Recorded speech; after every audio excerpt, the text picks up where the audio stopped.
பயந்து தமது கிருபைக்கு காத்திருக்கிறவர்கள் மேல் கர்த்தர் பிரியமாக இருக்கிறார்.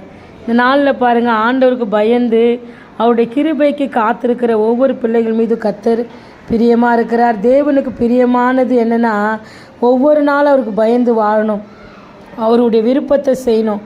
நம்முடைய விருப்பத்தின்படி நம்ம நடக்காதபடி தேவனுடைய விருப்பத்தின்படி அவர் சித்தத்தின்படி நம்ம ஒவ்வொரு நாளும் வாழும்போது அவருக்கு பிரியமான மகளாக இருப்போம்.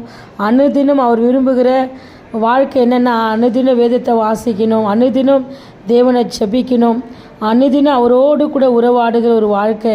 நீங்கள் நேரம் கிடைக்கும் போதெல்லாம் தேவனோடு கூட பேசுகிற பிள்ளைகளாக இருக்கும்போது உங்கள் வாழ்க்கையில் அவர் உங்கள் வாழ்க்கையில் பிரியமாக இருந்தார்னா, நீங்கள் நினைக்கிறதுக்கும் நீங்கள் வேண்டுவதற்கும் நீங்கள் எதிர்பார்க்கிறதுக்கு மேலாக தேவன் உங்கள் வாழ்க்கையில் நன்மையை மாத்திரம் செய்வார். எதை குறித்து நீங்கள் சோர்ந்து போகாதீங்க.